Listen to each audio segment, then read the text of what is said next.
What is up, everybody? Welcome to another live HollerCast. My name is Josh, and we have a fantastic show we can't wait to get into. But before we do, be sure you like this video, share it with all your friends, get the word out that we're doing this. We need as many people watching, as many eyes on us as possible, because we love the attention.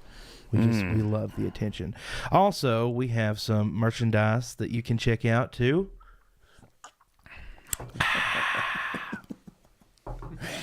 You were a shameless promoter, dude. Absolutely. Go to shophollercast.com and check out all the merch we have available. We have all kinds of apparel. We have tumblers, mugs, you name it. And before we get into the video real quick, or the podcast, let's take a listen to a word from our sponsors. HollerCast is proud to partner on our first community fundraising effort, Give Keith a Good Leg to Stand On. Keith Stewart is a member of the community who has had several life-changing medical diagnoses arise this past year. He was diagnosed with stage 3 laryngeal cancer and has had to have his voice box removed as part of the treatment. Also, due to complications with neuropathy, he has wounds that cannot heal and needed a below-the-knee leg amputation. Throughout all this, he stays strong and proud, missing his life of being able to speak and walk. Keith is a kind-hearted soul and has always been a helping hand to others, and now he is in need of a helping hand himself. His savings has been depleted due to the overwhelming cost of the surgeries and medical bills. The funds raised will be used to pay for a prosthetic leg, an electric wheelchair, making his home handicap accessible, as well as a permanent voice box implant. Please visit the link in the description below to donate and help give Keith a good leg to stand on. We hired them all out.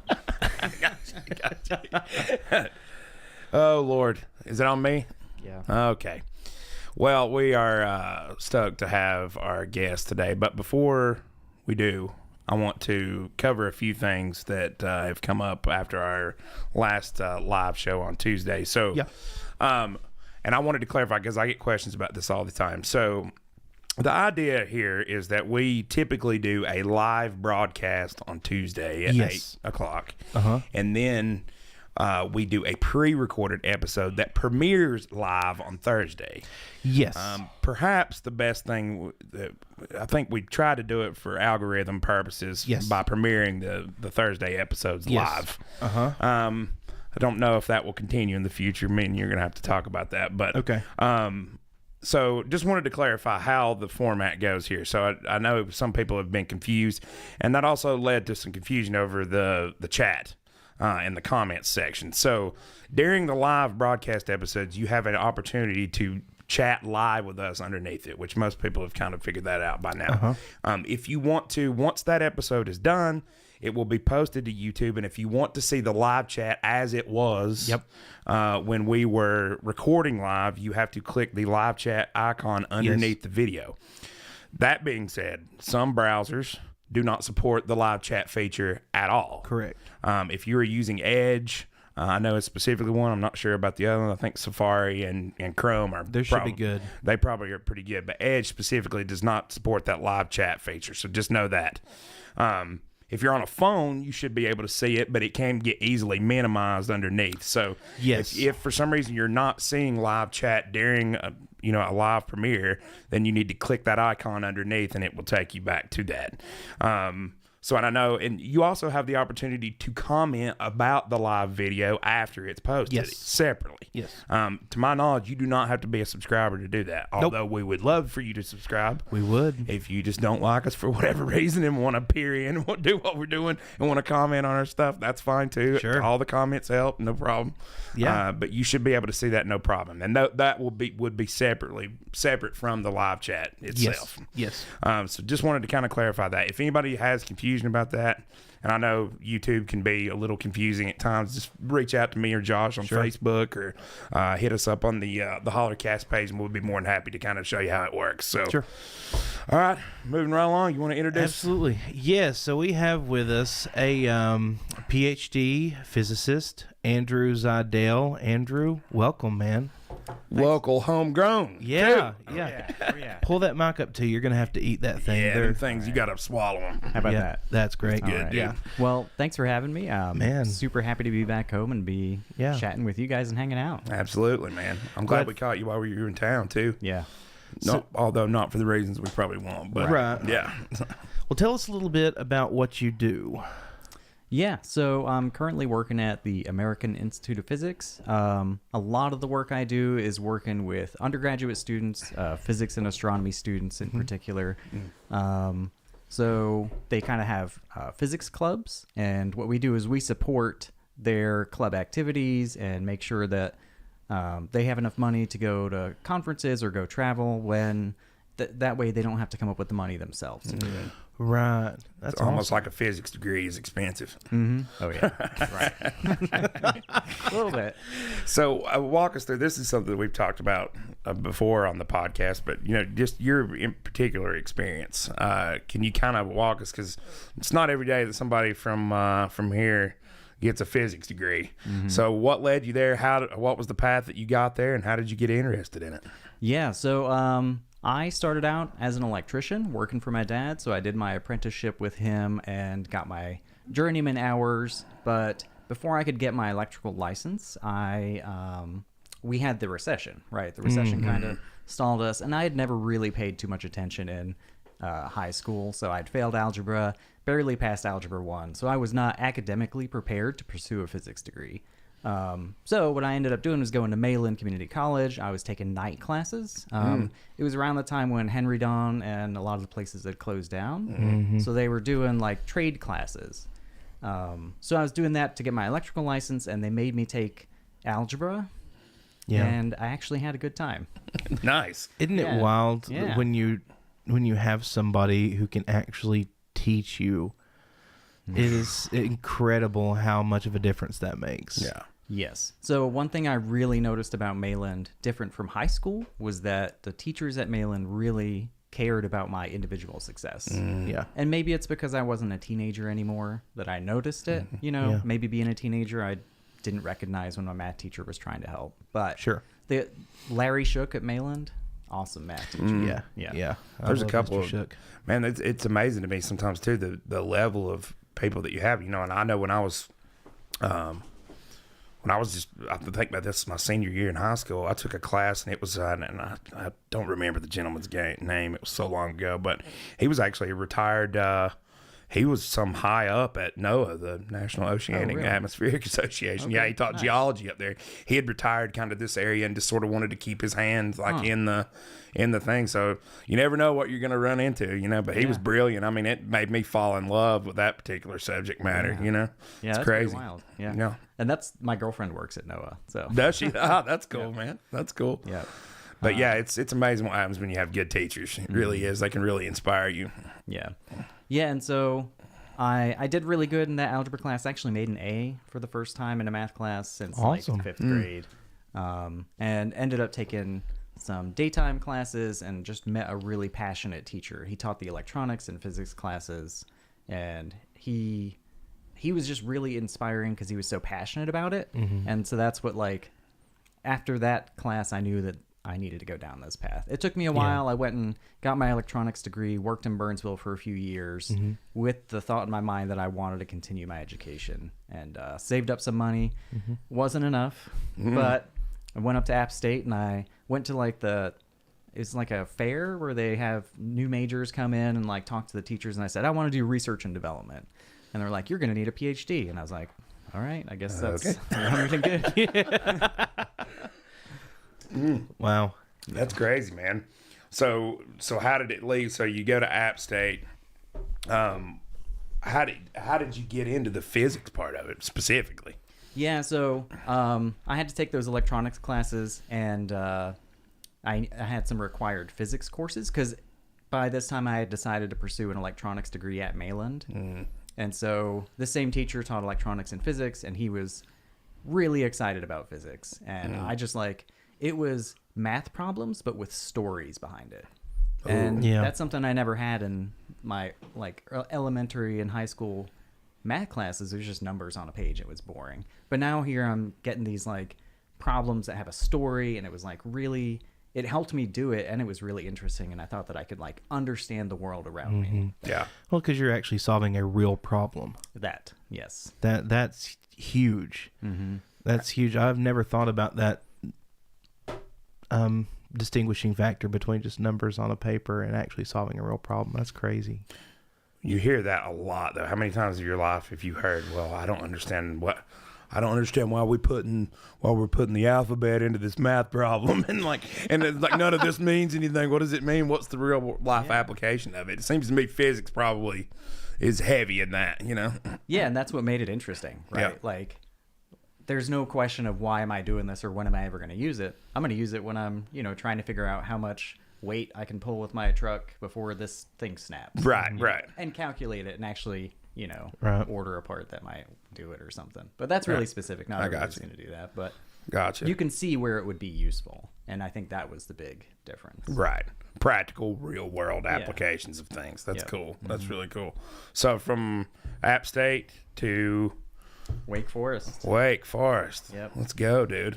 Yeah, so along the way, I actually had a really challenging time at App State because I refused to take out student loans for the first couple of years. And so this is where that support from organizations is really helpful. I went to a food bank and got my food there because I didn't really have enough money for food and stuff like that. So it was a really tough challenge to get through my physics degree in undergrad. But there were really supportive teachers and a really supportive community that really helped me kind of get through. But through some of those really supportive teachers, they connected me with someone down at Wake Forest who was looking for grad students, and I applied. I think it was 15 minutes before the deadline. I got Really? But I guess let me back it up a little bit. I spent a summer down there doing research with her and met all her grad students. They all seemed to really like it. She was really nice. And then I came back up to Boone and I was like, all right, I'm just going to finish my master's degree. And until she sent me an email the day of the deadline, like, "Are you going to apply to grad school here? I really want you." So I was like, "Oh, Wow. Dude. should probably do that." Yep. Yep. So you made it through your undergrad without ever taking out a single student loan. I ended up taking out loans for the last semester and a half. Wow, that's still quite an accomplishment, man. It is today. Yeah. It was rough. Yeah. And I would work back in Burnsville, so I'd drive home every weekend Right. and work on the weekends, make enough to pay my rent, and Right. drive back. Dang, you really worked at all that, didn't you? Yeah, but one thing I learned in physics class is you can't actually pull yourself up by your bootstraps. That's just not literally physically physically impossible. Right. It's really one thing I realized. It's impossible to, and it's not impossible, but it's really hard to get through life without a community. Yeah. And without people to help you out. Sure. And I learned how to ask for help better through Right. this process also, because Right. I didn't ask for help in the beginning when I should have asked. Yeah. Well, you know, it's amazing. We learned the other week. I don't know if you saw any of that, but this little gummy bear got eaten by me because we set the bar very low for a little donation thing that we had for a friend of ours. Okay. And within about the first, we thought it was like, we said it, what, at $200? Yeah. We had $200 in the first 10 minutes of the podcast. So it's amazing what happens when you reach out to people and actually say, hey, here's a good cause. People are willing to help and to donate and do all that. It's amazing to me how generous people are. Yeah. I don't know if it's everywhere like that, but especially around here, people are so generous. Yep. You know, people are definitely willing to reach out and do what they can for a good cause, for sure. Yeah. So, And the cost of tuition alone, like that's a whole nother conversation too. Yeah. Man, college is way too expensive. Who was that politician that ran? I think it was in 2016 when Trump ran the first time. That his slogan was "The rent's too damn high." I remember the phrase. Who but I don't was that? remember who it Well, the was. tuition's too damn high. Right. Yeah. For is. real. it's insane. I Yeah. don't know how kids do it now. And there are scholarships out there, but like it's so tough because there's only a few scholarships, and I don't know. If everyone gets saddled with student loan debt, then like that's not good. No. And now it's the only one that you can't discharge. That's the only debt that you can't Yep. discharge in a bankruptcy. Yep. Yep. Which to me is insane. That's insane. Yep. That's crazy. That is predatory. Yeah. And it's just, is that simply because the federal government pretty much does all student loan debt now? Well, it's because it's subsidized. It's guaranteed by the federal government. I guess therefore it can't be discharged. Right. I'm not sure what I mean, I know why they don't discharge it in bankruptcies, because then, you know, they would be responsible for it. They'd actually have to guarantee the debt. Yeah. I'm curious, do you, as a person who's been through higher education all the way to a doctorate degree, do you feel like some form of higher education is for everybody? That's something I think about a lot, because I had the option to get my electrician's license and not go to college. That was a route that was open to me. So personally, I think that going and getting higher education was right for me, because I think I would have been always wondering what was beyond, you know, and maybe I would have had that opportunity to discover that if I didn't go, but I knew that I would get the opportunity if I did go. And I knew that I could go and come back if it wasn't for me. Sure. Right. Whether everyone needs to go get a degree, I don't know that that's necessarily true. It looks like the job market in some cases is moving towards requiring that, though. Yeah. So that's where it becomes a challenge, is when your competition for positions, they all have degrees and you don't. Right. But there are plenty of great careers in the trades. You just have to be in the right economical situation, right? If it's a downturn or a recession, those trade jobs can be a little bit more challenging because people aren't doing new construction or things like that. Sure. Yeah, I don't know. I just, you know, I could definitely see where, you know, and I know Mayland has been doing this basically. Your first 2 years are free now. Yeah. Which is amazing. I mean, what could you do with you basically get an associate's degree for free? Yeah. Yeah. I mean, that's something that was not even remotely an option when we came through. No. You know? No. Right. No. And that's, you know, this is funny. one thing, or one area that my mind has changed over the years is on free education, or not free education, but I guess college for all, whatever you want to call it. I wasn't necessarily ever against it. I was pretty staunchly against forgiving student loans for a while. Okay. And I have changed my position on that because I now see student loans as something that's predatory. And I mean, they're children when they're taking out hundreds of thousands of dollars worth of loans. That's insane. Yeah. That is the furthest thing from sanity to me. Yeah, and if you go get a home loan, you have to go through a huge process. You have to talk to everybody, and they're really trying to secure, whether or not you're going to be able to pay that off. Yeah. That student loan, you go in there and they say, do you understand what you're doing? And if you say yes, there you go. If you say yes, you check a box, you sign the master promissory note. And that's it. Some, check boxes. That's wild. Yeah. That is so wild. That's... Sounds like Fannie Mae and Freddie Mac in 2008. Oh, it does. Walk into the bank and walk out with $750,000 without any no questions asked. Right. Yeah, we do that with student loans all day. Right when a person is right at the moment where they have to, it's like going out there and be somebody. Yeah. Here's $100,000 in debt to start with. Right. You're like, it just doesn't seem right to me. And say that they do make it through their program. I know when I was at ETSU, their graduation rate was actually fairly low. It was like 37%. Wow. It was fairly low. So that 37% that does make it, well, there you're flooding the market with people with degrees, and now you've got the situation you were talking about where a bachelor's degree is pretty much the new high school diploma. That's the new standard. That's entry level now.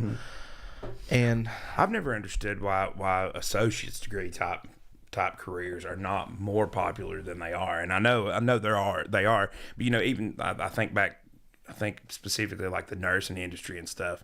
Now it's used to be you could go for an associate's level LPN in nursing, a licensed practical nurse, and that was fine for all the way up to charge nurse positions at assisted living facilities and all this. Now almost all of them are requiring a bachelor's degree. Yeah. And it's like, why are you trying to push LPNs out of the...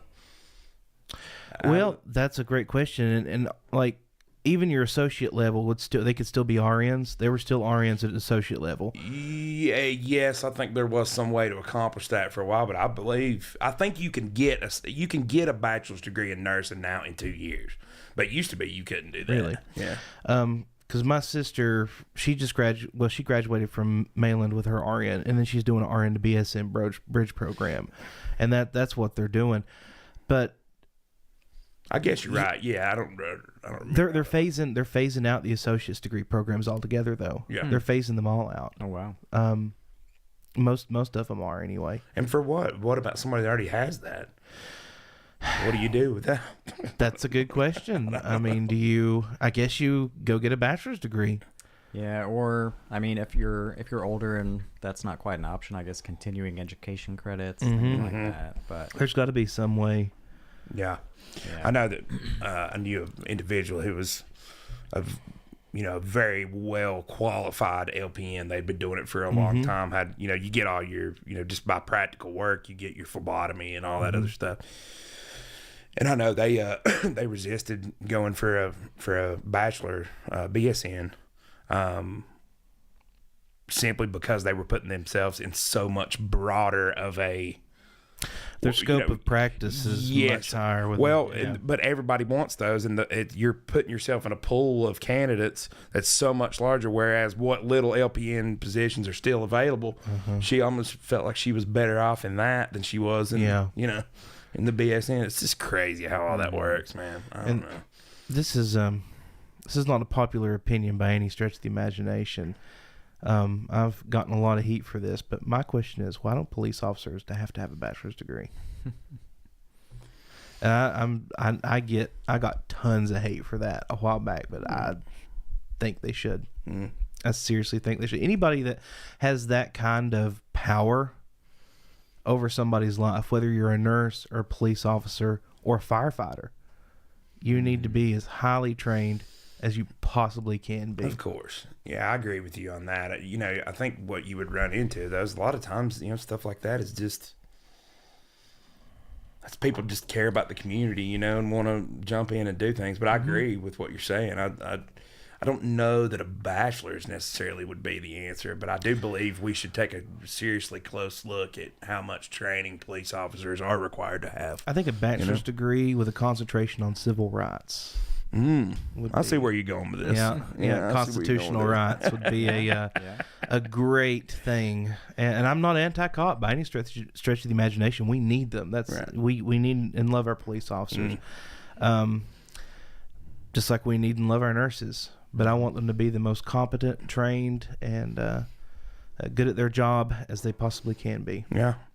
Yeah. Well, go ahead. Oh, that is one thing about going for my higher degrees that I think I got a much broader perspective in my bachelor's degree. Yeah, my PhD for sure is very narrow. A lot of straight physics. Right. But the classes I took during my bachelor's degree really helped out. But I also got some of that at Mayland in my associate's degree as well. Yeah. You do. Well, I feel like Mayland, the associates is, I wouldn't call Mayland a liberal arts college, but I mean, it felt very much the same going from Mayland like to ETSU, especially when you're doing your prereqs and stuff like that. It didn't feel too much different, or too different. Lex Friedman had a podcast that just came out where they were talking about the whole liberal arts kind of bent that a lot of these places are doing. I'm beginning to quit. I think that idea is great in practice, but I'm not so sure you're not better if you're going to go for a specialist, especially if you're going for a doctor. I mean, obviously you're going to specialize in whatever you choose to go for sure. But I'm not so sure that you're not just better off to concentrate on one thing. I used to really be on board for that concept, and UNCA was kind of that way. Okay. But the more I look back on it, the more I'm like, you know what? If I could have just found what I was passionate about. I guess that's the question. You have to know what you're passionate about going in, and then before you start down that road, and Yep. So Well, my journey, I can't remember now, it was 2 or 3 years off before I went to Mayland from high school. So I had you just did it in chunk, a little bit at a time, right? Yeah, and then I had 2 more years between Mayland and App State. I went straight to the PhD after App State. But I think that extra time that I had helped me grow up when I got to college and helped me make better decisions while I was there, and kind of know where to focus my attention. I didn't feel like I needed to go party all the time because got rid of all that. Exactly. Yeah. We got that out of our system pretty quickly. Right. That's good for us for doing that. Might be better off to be a little bit older when you pursue something like that, For sure. For sure. I wonder, so what's that process like going for, your graduate studies and all that stuff? As somebody's done it, what's that process like? Were you just completely overwhelmed at all times, or? I'd say my 3rd year was when I started to feel pretty overwhelmed. I had like 3 or 4 different projects going at once, and I had spent 3 years working on one project and started picking up extra ones around that to kind of pad just in case that first one wasn't successful. Gotcha. Which it kind of wasn't, but so give us an idea what kind of stuff you worked on. I'm super interested. Yeah, so I never took a chemistry class, and I did a lot of organic chemistry. So fun. yeah.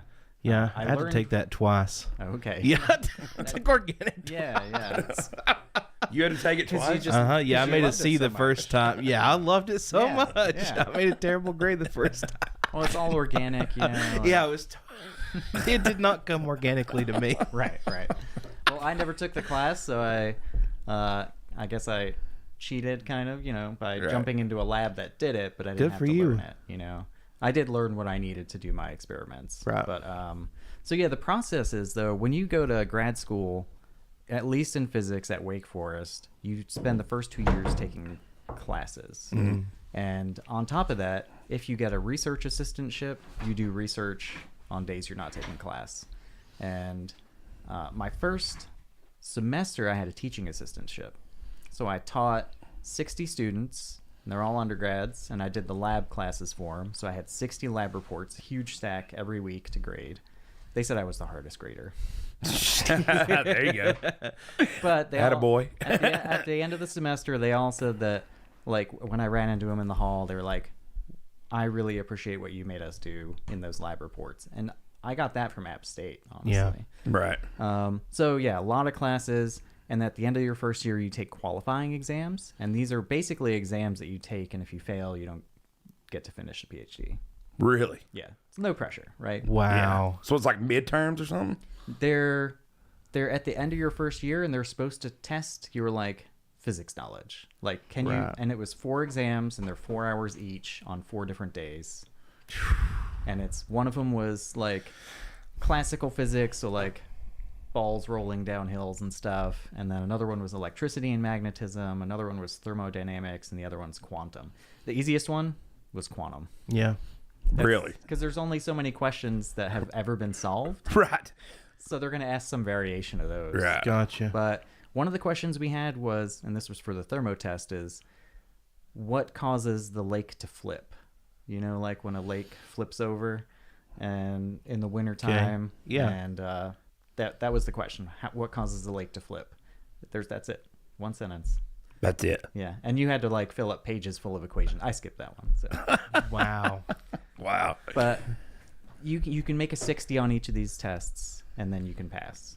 And they changed it when I was there. If you failed one, you could retake that one the next year, and that was your only opportunity to pass it again. Well, let me ask you this. I'm going to ask you an actual physics question. Sure. Can you explain quantum physics No, to the layman? but I can try. Okay. If I said I could, I'd be lying. Okay. But so basically, quantum physics is looking at the smallest particles we can image, like electrons. We can't really image electrons, but you can write equations that say where they're going to be. And the problem with these equations, it's not like this lid. We know it's right here, and if I drop it, it's going to hit the table. But an electron it's a probability of where it's at. We can't ever pinpoint where it is because we don't have anything small enough to poke it and say it's right there. Right? It could be anywhere in this region. So that's what quantum physics focuses on. So let's say this lid could be anywhere on the table, and it's more likely to be in the middle. So you start with that concept, and it's really confusing. It's like if you had a box full of ping pong balls and you're shaking them all the time, where are the most of them going to be at any one moment? And the only way to know is to open it up and look at them, but then you stop shaking it and all the ping pong balls fall. Right. So when you look at it, it disturbs it, and you know where it was when you opened the box. And that's like, that has to do, what's quantum gravity? I don't know what quantum gravity is. It sounds cool. Yeah. I think and I guess I'm a layman in terms of quantum gravity, is how does quantum physics interact with gravity? Gotcha. That's what I figured it was. Yeah, right. Yeah. That's fascinating. Have you done any work with particle physics? A little bit. A little bit. Not in the lab. Right. I did work with a linear accelerator. Oh, nice. Like it was at That's cool. it was at a hospital, so Yeah. it's the one they use for cancer treatment. I was curious to know your opinion, or to learn your opinion on the incident at CERN. You probably know what I'm talking about, that messed with the magnetic fields of the Earth. Are you familiar with it? It happened last year. We got a big dose of solar radiation from it because interesting. Yeah, let me look it up. I want it's crazy. I was listening to Michio Kaku talking to. Nice. He was talking to Rogan. You know, he had him on not long ago. I've listened to a ton of stuff. He's such a unbelievable communicator in physics and all that. And he was talking. I did not know this, but the way that he started his journey was that he actually built a particle accelerator in his mom's garage. Yeah. Really? At 17 years He old. did, with like 3 miles of copper tubing. Wow. Yeah, he built Isn't that insane? I was particle like, accelerator. I was like, what? Man, what was I doing when I was 17? Right, exactly. You were probably with me. Yes. Yeah. I remember. We don't remember. We were not building particles. No, we were not. No, we were not. I remember after that, Rogan asked him, like, do you do anything else? He's like, I like to ice skate. He's like, every now and then I go down to Times Square and go ice skating in the winter. And he's like, well, anything else? He's like, no, not really. I just think about physics. That's pretty much it. Yeah. It's so funny. So what is your particular interest? Like, I know maybe explain what you're doing right now and what you would like to do in this field. Yeah, so I actually got out of doing physics in the lab probably in 2020. So okay, I remain interested in doing the science. My whole like aim for doing all this was I wanted to like change the world, like in some good way, Sure. probably like relating to either a really cool scientific discovery or through like renewable energy, which is something that the materials that I studied were good for. Sure. But since I'm not doing pure physics in a lab anymore, I think I'm focusing more on the community aspect and how can I make bigger changes in the world that's not like in a science lab. Absolutely. So in particular, you're helping students to walk through this process, right? Because of your really unique kind of way that you went about getting to where you're at. Yeah. It's crazy. And one of the things it used to make me really mad when I was younger, this was before I even got into physics, is that there are so few people that come from rural backgrounds that set policy in the United States. I mean, there might be people, and I don't know, but I think statistically, if you look at the tend to agree with you there. Yeah, the reports of how many people of low income make it out of high school, and then how many make it into college, and just looking at the math, there are fewer of them who make those decisions in the government that affect people, right? So Absolutely. If someone has lived a solidly middle or upper middle class life, makes a decision about food stamps, they don't have the lived experience to understand what the ramifications of that are. That's the truth. Yeah. So I will be starting a position soon where hopefully I'll be one of those people from a low income rural background setting science policy. That's it won't be awesome. food stamps or anything like that. Right. But it'll be science policy, and I'll feel like I have a voice finally. Sure. You know. Absolutely. Well, that's important. That's kind of the whole bent of what we do here is, you know, when you look at our description on YouTube, and I love the way you said this. It's a perfect thing. It's, issues that affect rural America and how, and it is so true. Like, every time I did have some friends that were parts of higher institutions of learning like that, I never went there myself. But, you go there and it seems like it is a very particular group of people that have made it to there, and they mostly seem to be mostly urban and mostly affluent. Well, and the urban world and the rural world are two very different worlds, and policies that work for cities aren't necessarily, if rarely do, work for rural areas. And I really like where you're going with that. Yeah. I really do. I do remember one time when I was an undergrad at App State, I went to the food stamp office because I said I needed food stamps, and I filled out the paperwork and did all this stuff, and they told me I didn't qualify. So, like, I did come down to Burnsville, and I worked on the weekends. So my, total work hours was just shy of, 14 hours per week because I had to leave a little early on Sundays to get back up. But I didn't meet the work requirements, and I was a college student, so I didn't qualify, even though I was eating about 900 calories a day, which is well below Yeah. How in the world? Supposed to have. And then I was like, okay, so what can I do? And they're like, well, you can work more and go to school part-time, and that would work. And I was like, okay. I know I wouldn't make good grades if I was doing that because physics is hard. School is hard. Sure. And then I was like, well, what if I dropped out of school? And they're like, oh, yeah, you'd qualify right away. So I was like, this doesn't make any sense. You're hitting on exactly what I was going to say next. Like, we had a discussion with somebody in here. It's like how these benefits that you do get, the minute that you are pulling yourself up by your bootstraps, although that's not physically possible, that you start to get to a better place. It's like you reach a line, and then everything that you're relying on that's helping you to get that place just gets cut out. And it does make me think, is like, what are the people, what was the thought process when they set those boundaries. Do you not? Can nobody really think that Yeah, like if may you're- not be a good thing? you've got a family of, I don't know, just I'm throwing random arbitrary numbers out that don't mean anything. But if you've got a family of 6 people, and the cutoff limit is $1,000 a month in income or whatever, they make $1,001. That $1 is not going to help them any, but it's going to destroy their food stamps. So you incentivize them to stay in that income bracket and not try to get out, because there's that middle ground where they're not going to be able to afford to do anything. Yeah. I don't know, and I don't know how you. I understand that's probably a difficult problem to solve. At scale, Yeah, sure. I'm not saying I have the answer. No, me either. But I mean, surely to God, at some point you have to create a scale or a tapering off of things as you get, you know. Because then what a lot of people do, a lot of people's response to that is, well, I'm just not gonna go. I'll just stay right here. Yeah. I'll apply to a few jobs. And, Yeah. Yeah. You know, that drives the narrative that people are living off the system, but the system is created in a certain way that To incentivize it. I agree 1,000%, dude. is. You're exactly right. Yep.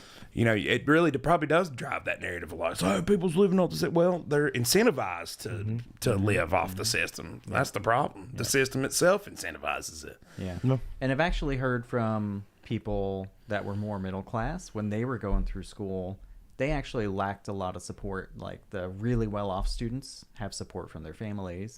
And if you are low income and you do make it to school, there are a lot of supports for low income students. And then these people who are, you know, or their parents pulled their weight and put them through college, they don't really get that kind of support either. Right. So it's hard. Hard for everybody except the really well off. Yeah. And they've got their own set of problems. I mean, cocaine's expensive, man. Right. And I also like, Drugs is expensive. yeah, one of the things that changed my perspective leaving and going out there, especially at Wake Forest, which is a private school. Sure. There are a lot of students that come from like really wealthy families that go to school there, and they're really good people. Like the students that I Sure. met, they're all really good They people. are, So it changed my mind about being mad at individuals to being mad at the systems. And I don't want to say like the system like I'm a raging maniac. Yeah. But No, I get the you. systems annoy me and piss me Yeah. off and make my Yeah. life way harder than it needs to be. Well, they're largely broken at some scale. Well, and it's because they're put in place by government bureaucrats. Yeah. It's almost like government's not efficient. What? I know. It's crazy. I know this is crazy talk here on Crazy Cast. Yeah, I would imagine, you think about universities like Wake Forest. You do think about, I know Wake Forest is probably one of the more expensive schools you could go to, especially on a 4-year. I would imagine if you're pursuing a physics degree and if you've made it that far, you're probably not just some bro frat boy, Right. You actually care. Yeah, a lot of the grad students come from completely different places, but and Wake Forest also pays for you to go to school there. Sure. So I didn't pay a dime. I paid administrative fees like $250 a semester for my PhD Really? and a few parking tickets. Yeah, there you go. Oh, yeah, I got plenty of those at UNCA. Yeah, I didn't do it at ETSU. In fact, I racked up so many. I racked up so many. I went in to pay them at the end of the semester, and the dude was like, "This can't be right. We'll take care of this." I know that's not right. Some sort of error. It's been I'm pretty sure that's what they told me too. There must be a mistake. It was like $2,300. It was like, this can't be right, man. We'll fix this. Oh I'm my sure it's an God, error. it was ridiculous. The place they wanted us to park as freshmen was 7 miles away. Oh my God, it was literally like 2 miles. Literally Oh wow. 2 miles I had to walk, and I was like, I'm not walking. So I found some backwoods, some little nice. like side staff parking lot that I got them every now and then. But over the time I was there for the year, they definitely racked up for sure. That's for sure. Yep. So how do you feel about Mayland? I love Malin. Yeah. So the guy who is my like inspiration for physics, he just retired, and I wanted to come back and teach, but I couldn't like just pick up and leave. Right. So they found somebody. They reached out to me first, but I couldn't do it. Well, God, we need you back, man. We need you back. That'd be so cool. But I think they found somebody. I stay in touch with Larry Shook. I believe he's still there. I don't think he's retired. I think he is still there. Yeah. It was probably the best school decision I could have made. 2-year college, much cheaper than a university, and like everyone all the way up to the president of the university cared. Like my first semester, I was like middle of the semester, I wasn't doing super great in my English class, and the president just like walked by me and they're like, "Oh, hey Andrew, I heard you're not like, she stopped me and said, "Hey, is everything going okay?" And that's like all the way up to the top of the school. They care about individual students. Yeah, where else would you get that kind of attention? You know? Yep. That's so great. And I couldn't make the fees to pay for my next semester, and I told her that, and she's like, "Well, we'll just make sure you can register. We'll change the flag in the system, and you can pay us later." I was like, "Wow, yeah." So they really will help you. I know that. I've heard that from many, many different people. We had Jamie Vickers in here. He's the accounting coordinator for up there, and and that's what he was like. He was super stoked. He's like, "If you want to go, you just come see me, man. You just come see me. They'll make your way. You know, pay me a penny at a time. I don't care. I'll take your money." That's awesome. I love Jamie. I don't think that is a resource that every rural community has, and we're very, very lucky to have it. Yeah, absolutely. And I think it goes without saying that I don't think we can give them enough promotion, quite honestly. Yep. I was talking with Stacy Burleson, the head of the early college. Now, you kind of familiar with that whole thing, the way it works? Yep. Yeah, my eighth grader's talking about trying to get into that, and that's good. And Mr. Noah's going to go there starting next year. Yep, my junior year. Nice. So I think that's an invaluable resource. I mean, I know that when I went into UNCA, I went in as a first semester sophomore. I had so many credits. Oh, that's cool. Yeah, it was neat. I mean, and even, now they've got the early college thing, but, back when we came through, it was just taking classes. I started taking classes at Malin before I graduated, and what a resource that is. I mean, it's crazy. How much money did that save me from having to go? If I'd have finished it out, that'd have probably saved me $30,000 at the end of the day. Yep. As opposed to going to somewhere like UNCA or something. And that's by no means the most expensive college you can go to. No, it's not. Yep. Yeah, one thing, I don't know, does the high school here offer AP classes? Yeah. Did They do. Did they do it when we were there? Or did I just They did. They did. It was a limited thing. I think it was AP English, AP US History, and maybe some sort of math. But I stayed far, far away from that math one. Did they offer AP? I don't know if they offered AP math or not. I don't think they had a teacher who could teach it at that time. Yeah. So. What do they offer now, Noah? Do you know? AP English, AP History. I believe there is now AP Math or high tier honors or AP Math classes. I don't know who teaches them. Gotcha. And I believe there are other AP courses that are not the main subjects, but I don't know what they are. Have you ever, do you know if it's possible, even if you're not going to the early college itself, is it possible to go like your senior year and stuff like that and start taking classes? Do you have any sense if any of your friends have done that? No, even within my... at Mitchell, you can take Malin classes. I don't know if those are honors courses or AP courses. Right. I have no idea. I wonder if that would just be dual enrollment. That might be dual I enrollment. think that's what it is. Yeah. Still, It's a great resource. Yeah, it really is. Because that can really accelerate like if you do want to go for a 4-year degree, that you're going to shave time off. And a lot of money. Spend less money. Yeah, a lot of money. Yep. I mean, it cuts your degree in half. Yeah, and you're going to start out with a running start. Like I wish that, there probably was that option, and I just didn't pay attention to it when I was younger. Right. Well, a lot of people don't, but that's a testament to you. And, if we hadn't had something like Malin, God, how hard would that have been to do that as an adult? Right. How would you have done it? Right, I don't know. You have to go to AB Tech, at least. Yeah, I'd have to leave, drive down to Asheville all the time, Yep. Or I guess McDowell Tech probably does some of that too. Mm-hmm. I don't know if they do. I'm sure they do. I'm not as familiar with McDowell Tech as I am with Malin for sure, but I know they do some stuff down there. Great. But would you ever consider coming back and teaching if the time was right? I think if the time was right. Of course, I've got my other half, and I'm not sure if she'd be. Right. Right. So where do you live now? I'm in Maryland. Nice. So right at the top of D.C. I'm in Silver Spring. Gotcha. Yep. Gotcha. Just on the outside of the swamp, right? Yep. Yeah. I mean, it really is a swamp there. I know. Pumped out all the water, left the mosquitoes. There you go. Ground's real soft up there. Huh? Oh yeah. Yeah. But I live kind of in a city. It doesn't feel like a big city, but it's a lot louder than any other place I've lived. Really? So there's leaf blowers and sirens, and I hate both those things. Yeah.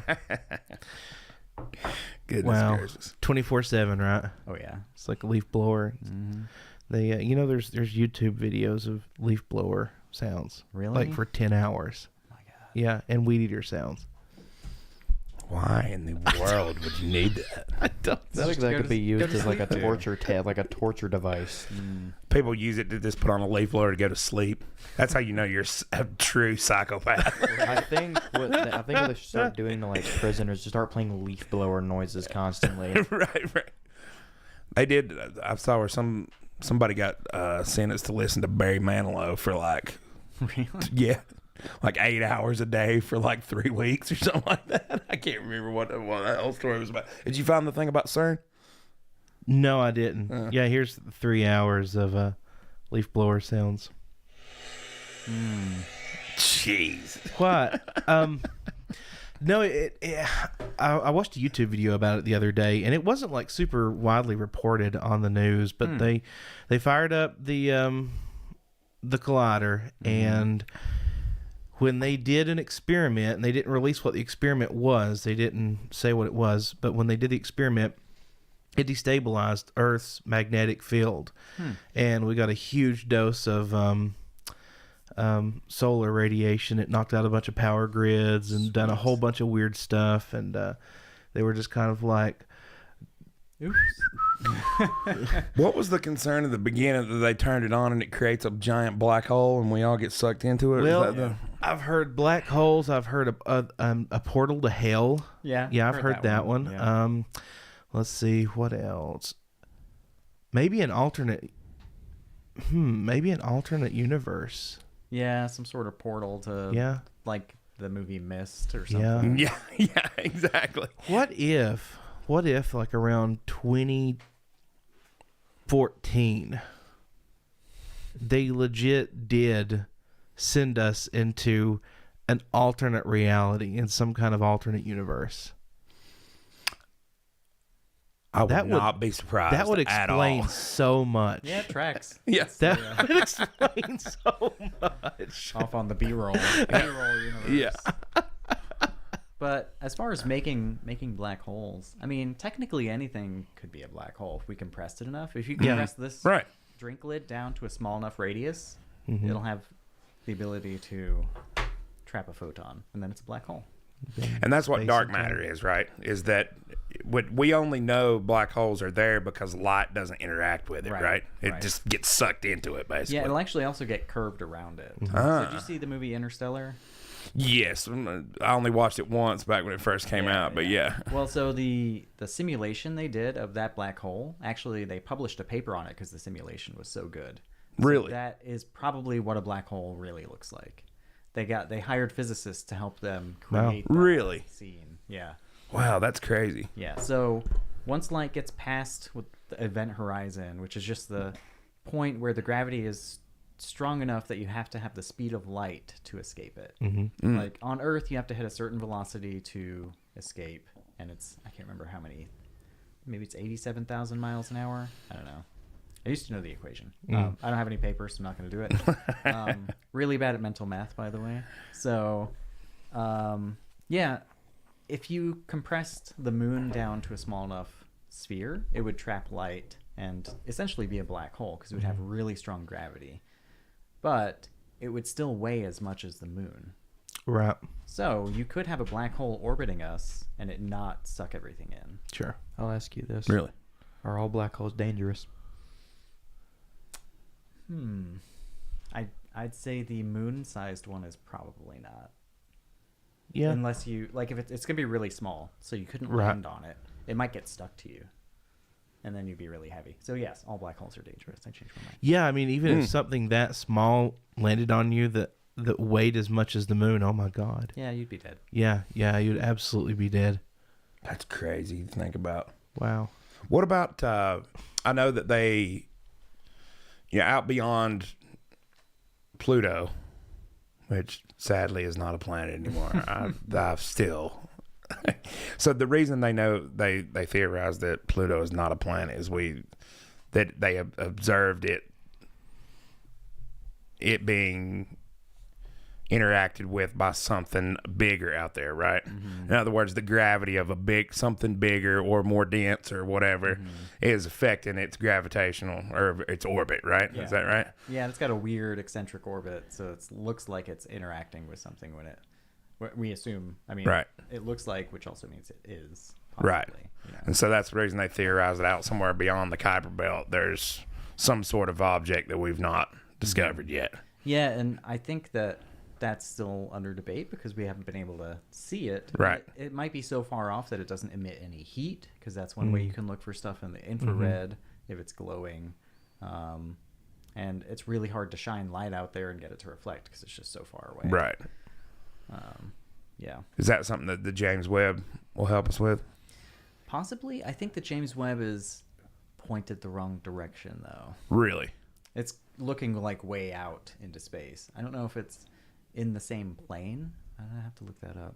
But technically it could, because it can pick up really faint signatures. Right. That's why it's so awesome. Is it, one, doesn't capture the visible light as well, so it doesn't get blinded by stars. Gotcha. It actually picks up heat waves, basically. It looks in the infrared spectrum. Gotcha. And, so it looks for warm stuff. And technically, if there is something way out there, it would still be a little bit warm from the sun. Right. Absolutely. Okay. I gotcha. So it could. I don't know if it's pointed the right direction. Right. God, that's fascinating. Yeah. This is totally off of the subject there, but No, you're good.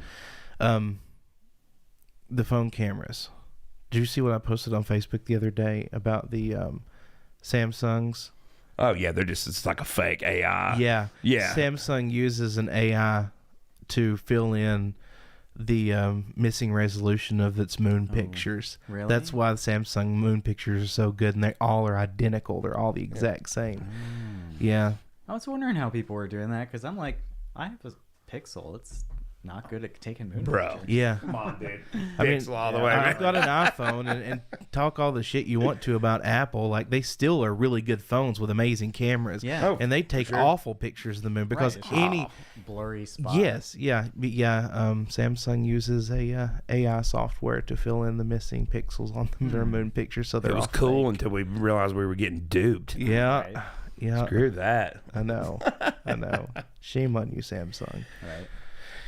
Anyway, I wonder if what reminded me of that was I read an article recently too about James Webb that said that there was some AI stuff going on, filling in stuff with it too, I think that's correct. to generate the really super detailed pictures Right. that we see on I the think that's internet. they even did that with Hubble. They think, did, yeah, too. yeah. You know, it's so hard to Yeah.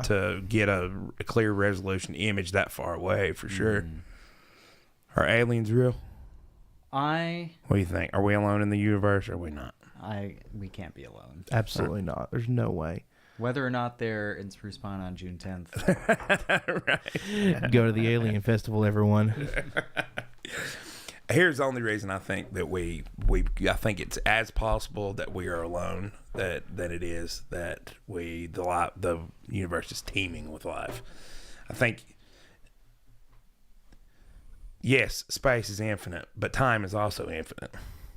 So I think it's very likely that I don't think by any means, in no way, shape, fashion, or form, have we been the only life that's ever existed. Sure. But I think it's very possible that we are not existing in the same timeline as whatever else that's existed. Don't you think? I'd say it's possible, but not probable, just given the vastness of the universe. Like it would be statistically super. It would be super improbable. What happens when you calculate a probability based on two infinite Figures. I have to know the terms that make up the probability. Right. This episode is hurting my brain. I mean, I don't know what I'm talking about. I'm just a dude with a microphone asking questions. I'm already bad at math enough. This is hurting my head. Well, there is the Drake equation, Right. which also has a really funny one called the cake equation, which you should look up. Okay. But the Drake equation is a probability, basically, and it just the sheer number of planets and stars that we know are out there. I mean, I guess we haven't seen as many exoplanets as we can assume there are, but there's just so many. I think that we probably do exist at the same time as something else that's alive. It's just we're so far away from them that the civilizations might be over by the time we get a chance to interact. The cake equation. So this is the chemistry of cake. Oh yeah, That's yeah, what I found. and that's some sort of quantum Wow. operator I saw in there. It's the cake equation. The cake equation.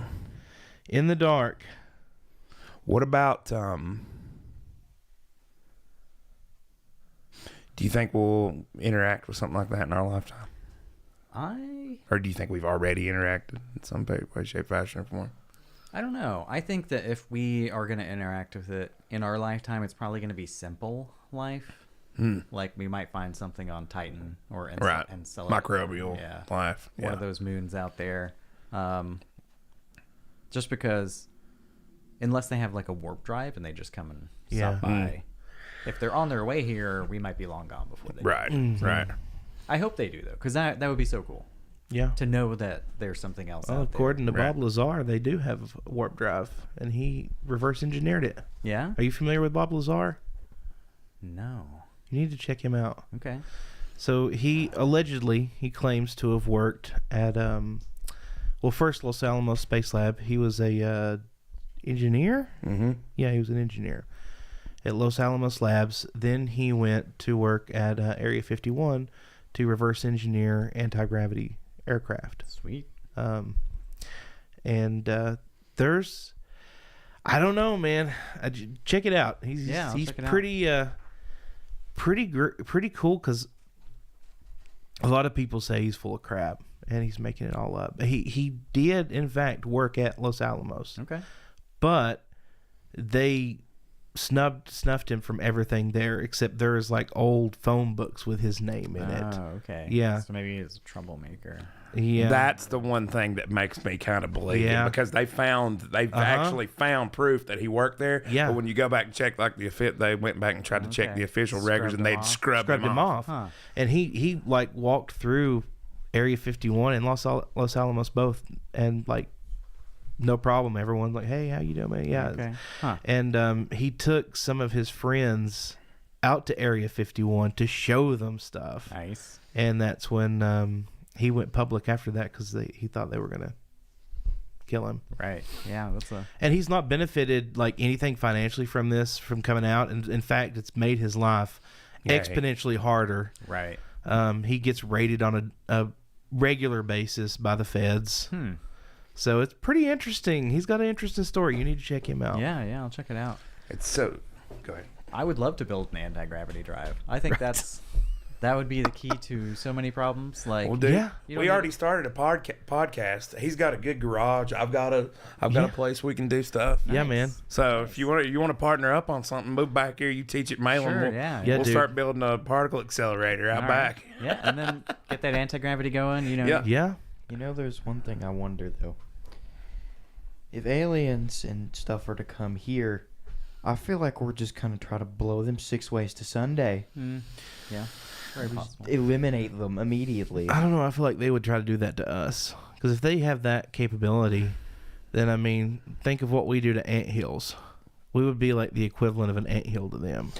But surely, if you're that technologically advanced, surely you've learned The value of life. I would Life. think that it's very possible if they are here and have came here, that they observe us like we would observe animals in a zoo almost. like we're a bunch of monkey men. Yeah, Yep. I really do. I really think that's possible. Yep. I I'm not sure that even the reports and the things that you say, I'm not 100% convinced that that's actually biological life that's making it here. Well, I mean, a lot of reports that I see, I'm not even convinced they're real. Oh no, I mean, besides the fact that they're real, let's just say that they are. Yeah. I don't know. How do you as a biological entity survive the trip here? If you're not moving faster than the speed of light, you'd have to either be like in a deep freeze, which I don't know if we've ever successfully deep frozen a human and brought him back. Some sort of suspended animation. That's the only way. Or you're on a generational ship and your great grandchildren are the ones. Because just to get to like Alpha Centauri at the speed of light is tens of years, right? Yeah. So if you're moving slower than that, it's going to take 1,000 years or 10,000. Right. So Do you think it's possible to bend space-time? I do. I just don't know how. Because gravity can do it. Gravity bends space-time. Right. That's why light curves around. That's a black hole, yeah. Black hole, Yeah. yeah. So if we could just figure out how to make a device that bends space-time, you could make a bubble and move through broken space-time, basically. That's crazy. A lot more math there than I can do. Right. But I want to go out in the garage and like figure out how to make that machine. Right. Yeah, there you go. There you go. The thing that annoys me about physics is that we have electrons and we have anti-electrons. You know, like a positive and negative side of your battery. Right. You have a north-south pole of a magnet, but we only have one gravity and it's pulling. Where's the pushing component of that, right? There's always this like complementary thing. It's an opposite. If we could figure out what the anti-particle of gravity, if gravity has a particle, and harness that, then you'd create the anti-gravity. And that is where you could, if you could create something that does that, then you could bend space-time with it if you crank it up high enough. So the kind of the goal would be to figure out if gravity actually has a particle, right? Yeah, and I think that is something that they're looking for with the particle accelerator. Right. Is what is the thing that gives objects mass. Right. Right, because things have mass, but we don't necessarily have a particle for it. Like photons are light, electrons are electricity, all this other stuff has like a reason to exist, but which one gives it the mass? And if you smash enough things together, can you find it? So that's why they accelerate the particles. What are gravitational waves? Can you speak to that at all? I've heard a lot about that. I don't know that I understand all that I've heard, though. Yeah, so gravity waves usually happen when two black holes they basically come too close and they start spinning around each other and then they collide. And basically it proves certain theories about space-time, like if you were to hit the surface of water, you'd create a wave. And there's such a big disruption of gravity when those black holes combine, it creates a ripple in space-time. And you can measure that ripple because they have these big L-shaped telescopes, basically. They're gravity telescopes. And when a gravity wave hits it, one of the legs of it gets shorter than the other. And they have a laser shooting down either arm, and you can time how long it takes one pulse of the laser to go down to the end and come back. And then you know if it changed length. Because if it shrank a little bit, that laser's going to come back a little bit sooner on this side. Gotcha. And they finally detected one, and it was the craziest thing because I was in a physics department at Wake Forest, and they discovered gravity waves, and all these physicist nerds just start like cheering. They like, Wow. They brought snacks in, That's and so they brought cool, a person man. in to give a talk on gravity waves, and they were like showing graphs and stuff. It was just the nerdiest thing I've ever been a part of. That's amazing that you were a part of something so huge. I mean, that's big. Yeah, and like we weren't even the discoverers of it. We were just physicists near on Earth when it happened. Right. And Yeah. we're like, oh boy. That's so cool. So that would seem to indicate that you could, being that they've discovered gravitational waves, theoretically, you could bend space-time because that is very thing does that. Right. And so I think we have the groundwork, right? We have experimental proof, and they've measured it for like multiple times since then. They've measured multiple gravity waves since that first one. So we have proof that it's possible. Now we just need to nail down some of the particle physics. I think we'll get there at some point. You should go work at CERN. Yeah. Yep. Would you do that? As Would long you as go work- nobody's concerned about me, then. Sorry. Can't help it. So, I mean, theoretically, I saw it explained like this one time. So, theoretically, and correct me if I'm wrong here. So, let's say that this is the infinite of space. And you're trying to get from point A to point B, right? Yep. So, instead of just traveling across the paper like this, you basically bend space-time, and there you are. Yeah, and you just walk across or step Right. over. Yep. And that's also what wormholes are theorized to be. Right. So That was going to be my next question, actually. yeah.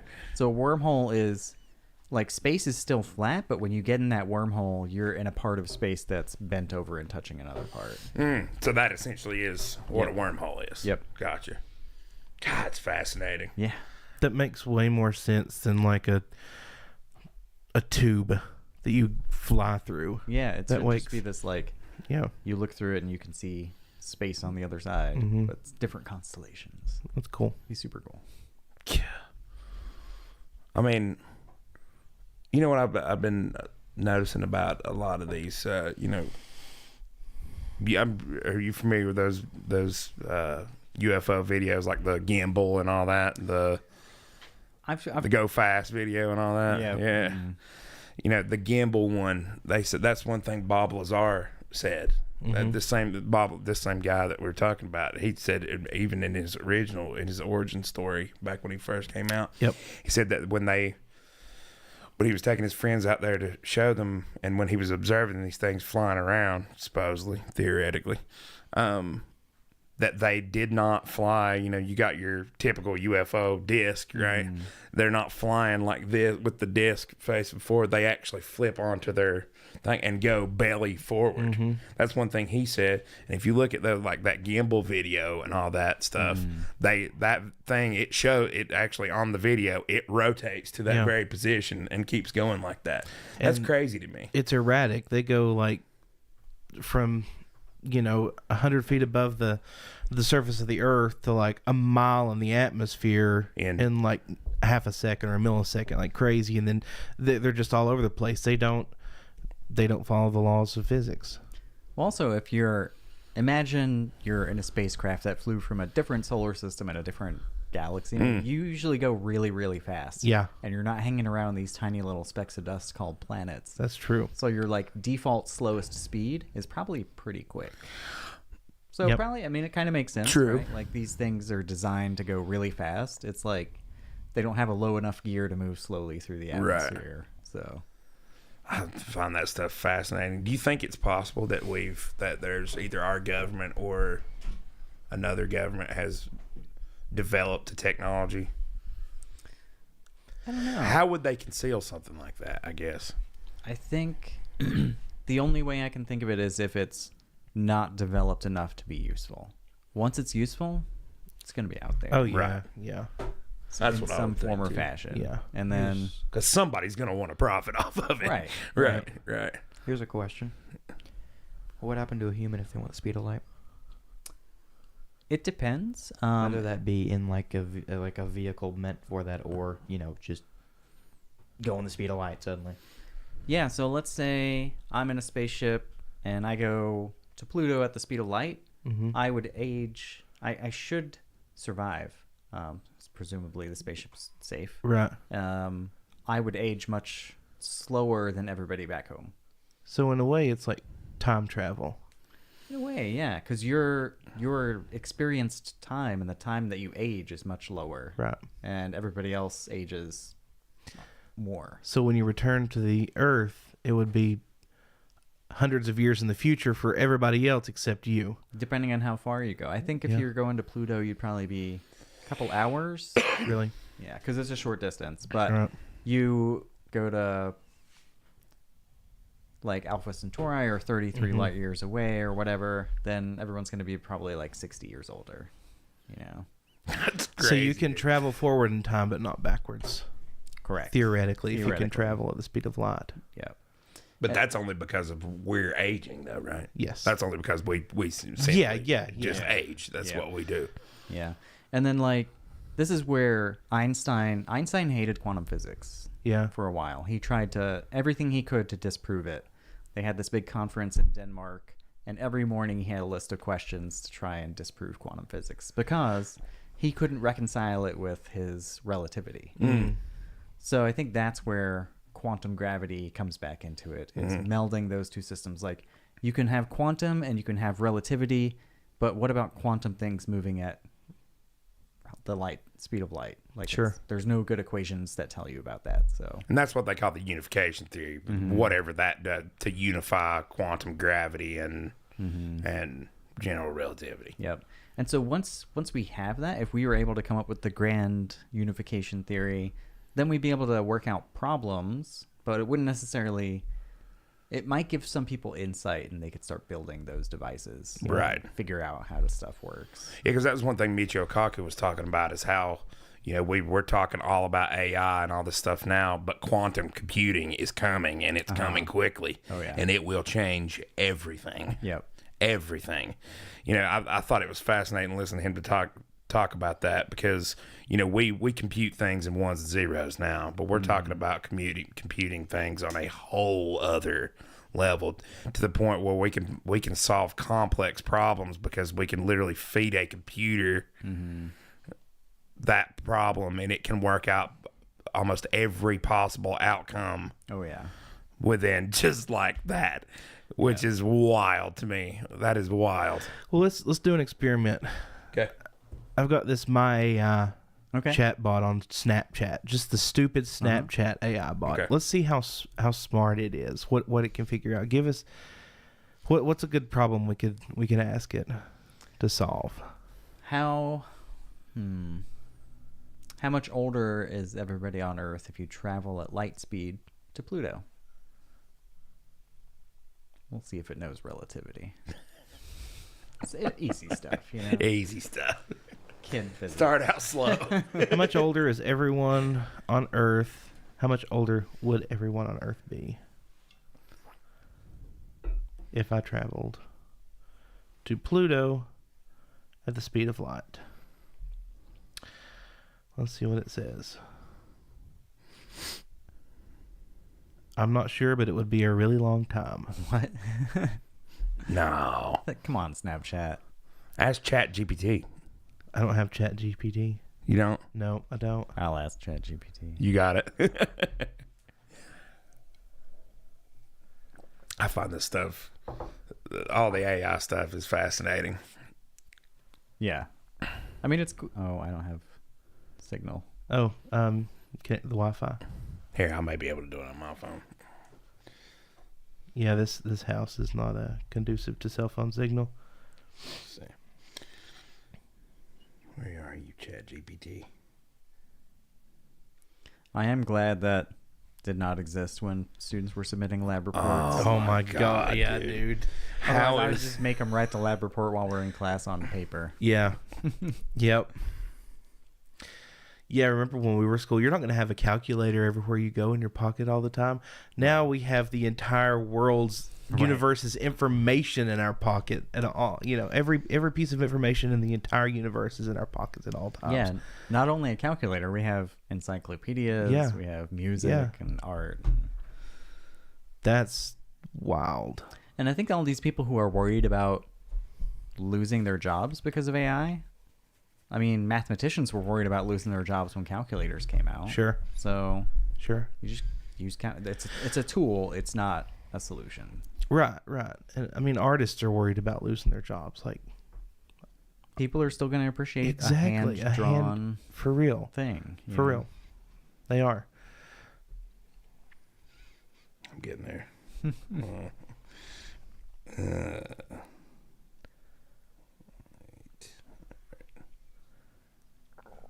Let's see. Okay. Computing. It's computing. What about, oh, here we go. It's giving us the answer. It does. It knows relativity. Okay. All right. Wow. According to the theory of relativity, as you approach the speed of light, time dilation occurs. This means that time would appear to pass slower for you compared to someone who remains on Earth. However, for your perspective, time would still seem to pass at a normal rate. If you were to travel to the moon and back at the speed of light, the journey would appear to be instantaneous for you. However, people on Earth, time would continue to pass at its usual rate. Therefore, when you return from your journey, people on Earth would have aged by the amount of time that had passed while you were traveling. Oh, yeah, I guess. Yeah, okay. That still really didn't tell us. I know. Well, let's say you would experience 10 minutes of. Well, it's instantaneous to go to the moon, right? Mm-hmm. But Yeah. If it takes 10 minutes to get to Pluto, people on Earth are older than 10 minutes. Right. So say if you just orbited the Earth at the speed of light well, for 100 years, and you came back, I mean, humanity would probably be gone. Hopefully not, but That'd be you're right. wild. You're probably right. It'd be gone. Be gone. The apes would take over. Oh my God, my brain is breaking. Well, We are the apes that took over, by the way. right. Yeah. Who left? Was it the dinosaurs that left? Yeah, the dinosaurs. They actually went to Mars, and unfortunately, they met their demise on Mars Right. later on. But yeah, Yeah. Well, there's some astronaut who has been in space long enough that they're like a billionth of a second younger than everybody, just because they went around the Earth so many times in the ISS. Yeah. Not much younger, but very, very slightly. yeah. Makes sense.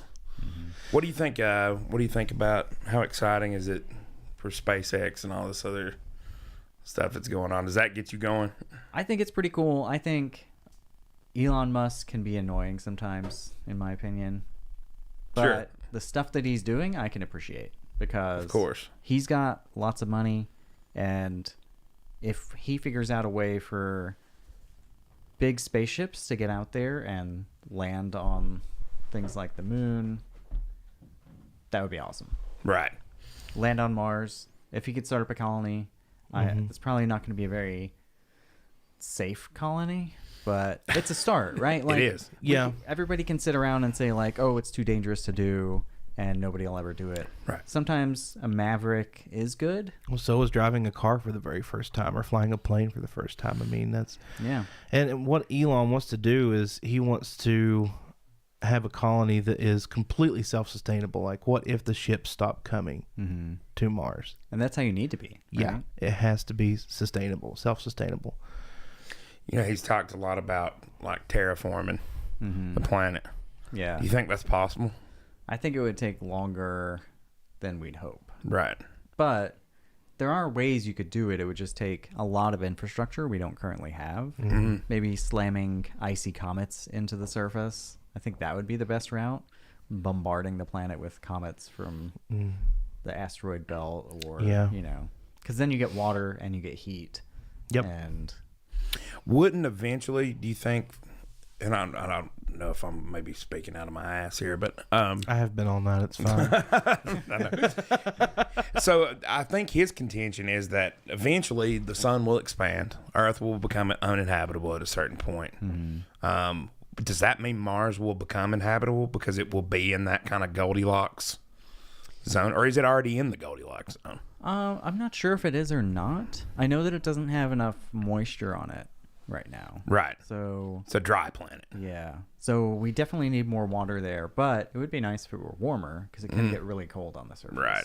So When he was talking about basically exploding nuclear weapons at each pole and creating like a... I remember he something. bantered about that. I was like, what are you talking about? But I mean, it somewhat makes sense. I see what he's saying. You know, you're trying to... Gosh, that's just breaks my mind. But Well, so the surface of Mars is covered in iron oxide, which has... that's what gives it its red color. Yeah. If you can break that iron and oxygen bond and get some hydrogen in there, and hydrogen is one of the most abundant elements in the universe, you could make water out of the stuff, but you need a big processing plant to do it. So that'd be the slow way to terraform. The fast way, I assume, is nukes, and then the medium way is comets. But you need rockets to go pick up a comet, fly it back, smash it into the surface. Probably don't want to be living there while that's happening. I wouldn't imagine you wouldn't be anywhere close to it while that happens. Right. Or if you do it on the backside of Right. Mars, and Right. It's fine. What do you think about a Dyson sphere? that would be sweet. Dude, that right there is the ticket. Yeah. That's the ticket. Yeah, we just create a Dyson sphere around the sun, harness all of its energy. Can you Yeah. imagine what we could do? Just a complete shell around the sun, Uh-huh. and then I don't know, just chill. Basically, yeah, exactly. Unlimitless energy Yeah. to do whatever and direct to whatever you want. Well, there are theories that there are super advanced civilizations out there with Dyson spheres, and that's why we see these weird patterns in stars sometimes. I've heard that. That the way we see those is basically at a certain point we observe like a blip, right, where it appears as if something is passing in front of it. That's not a planet itself, right? Yep. Yeah, and there are different techniques you can use to detect if it's a planet based on how much light is blocked or things like that. There are a lot of guesses that you have to make and try and figure out what is blocking that star's light. And some of them aren't necessarily explained. So could be one. What I was thinking is, why not like little pieces of a Dyson sphere while we build our way up? Right. Yeah. Something out there that's big and it gathers energy, and we don't need a whole Dyson sphere yet. Just floating solar panels Yep. in the same orbit as we are. But we just have to figure out a way to beam that energy back. Right.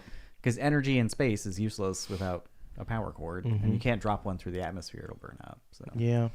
There's this YouTube channel that breaks down all these complex like physics problems and like Fermi paradox and all the Dyson spheres and all these things. What is it? Have you watched that where they have the cool like cartoon animations to go along with it? Is it the Khan Academy? No, it's not that. No, XKCD.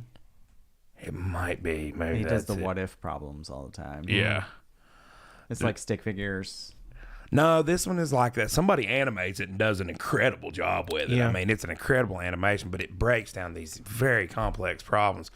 Some stuff like that is my 8th grader is like obsessed with that. He sends them to me all the time. I learn more from those things than from about any other.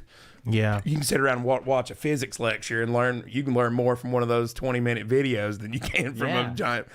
Just especially for the layman. But I feel like for him, it's really he's fascinated by that type of stuff. Just absolutely fascinated. Could be the start of a career. There you go, man. I know some good physics teachers. You're right. Oh, good. So I know for just a little bit, you had some sort of relation with the Willis Observatory up there. What's it like to look through a telescope like that?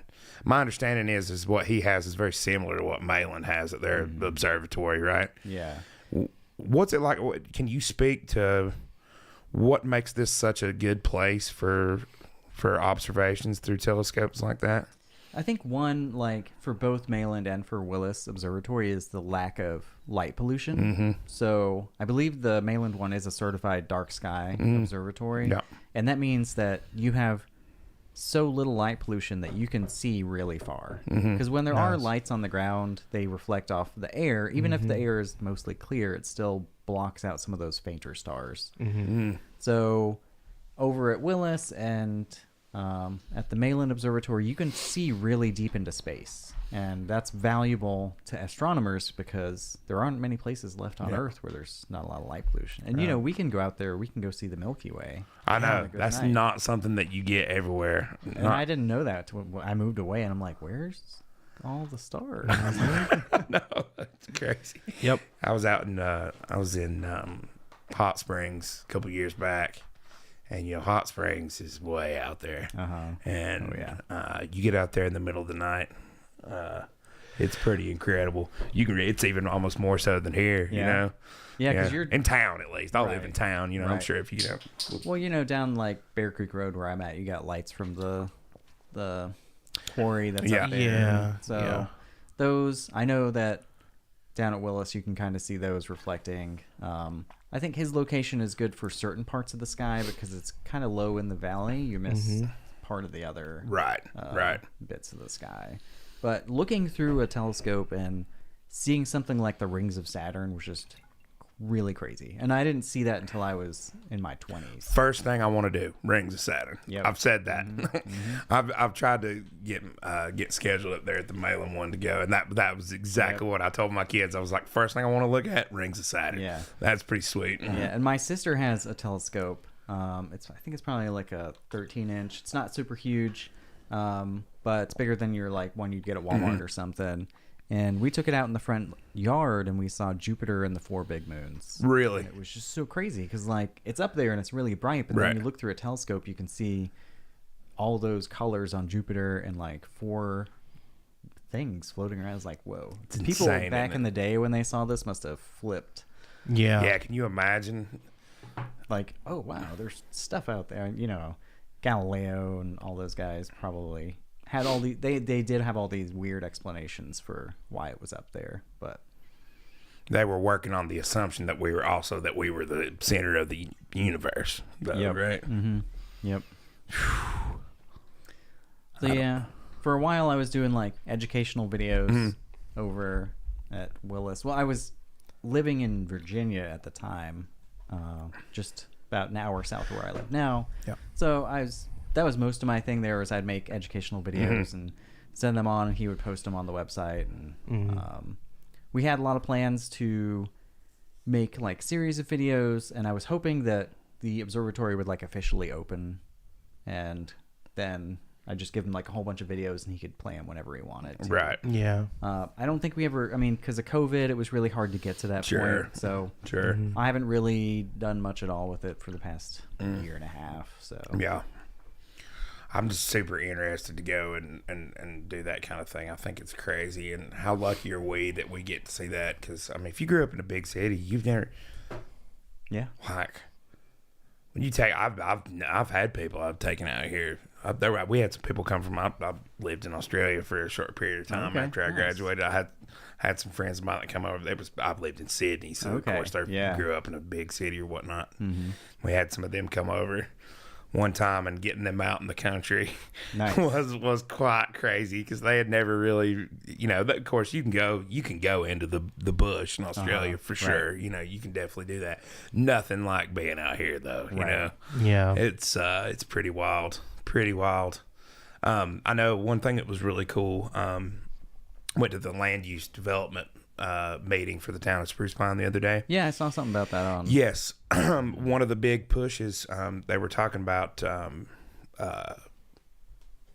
to develop adequate lighting and things downtown and the lighting infrastructure and all that. And one of the big emphasis Jackie Rensink, one of the board members, pushed was the down lighting. Okay, yeah, that's cool. That basically converting all of the town's lighting, the street lights, Yep. all that type of stuff to all down lighting, which is something they talk a lot about. Good. That's shown as a thing through the Bear Dark Sky people. They show that before every show at the planetarium, how important it is to keep that light pollution down, which is really cool. And they were even talking about so much so as the even when we do the light up Spruce Pine for Christmas, to try to keep the windows off the top, or to keep the lights off the top of the buildings and in the windows themselves. Right. That way we don't add to that, and we kind of harbor that. It was cool to see somebody really stand up for that. I thought that was a neat thing. Wow. And they adopted it. They agreed to look more at that and see. My understanding is I think Duke Energy, every time that they replace a street light now, it's down lighting. Okay. It's no, those open faced lights are no longer a thing. I know they did the one right next to my house, and it's a down light for sure. I'm sure LED. Are they purple? That purple? No, mine's not that purple. It's an LED, but it's kind of got more of like a warm sort of hue. I don't know if that's because of the lens or whatnot, but I think that's important, man. Yeah, it's really it is. cool. Really It is. cool. Andrew, man, thank you so much for doing this, dude. Yeah, thanks This for has having been me. awesome. Yeah, it's been awesome. I could sit here and talk physics for the next like 2 hours. Well, it's good to have people that are interested in hearing about Yeah. it. And Yeah, man. Well, congratulations, dude. Yeah. What Thanks, man. what a cool story, man. Congratulations on all Homegrown your kid success. made it. And you did it. You did it by working hard and did it the responsible way. That's awesome, man. yeah, man. Well, I always think of my home community, and that's like something I want to take with me as I'm going out there and make sure whatever I'm doing is working towards helping people like us and helping people from where I came from. Absolutely, man. Absolutely. That's awesome. Josh, want to take us away here? Yeah, man. Andrew, where can people find you? And on your, I don't guess you do any socials or anything. You're probably on Facebook. I'm on Facebook, Instagram, Yeah. LinkedIn if you want to look at my annoying career posts. No, man, that's awesome. Yeah. That's awesome. Cool. Everybody, thank you so much for watching. We've really enjoyed this. It's been nice to catch up and talk to Andrew because I've not seen him in forever. Yeah. So, this has been really nice. Remember, we have merch for sale, shophollercast.com. Helps us keep the lights on here. We have 2, and if one of them goes out, oh yeah, we're in trouble. We're in trouble. Want to thank everybody for watching. Please like,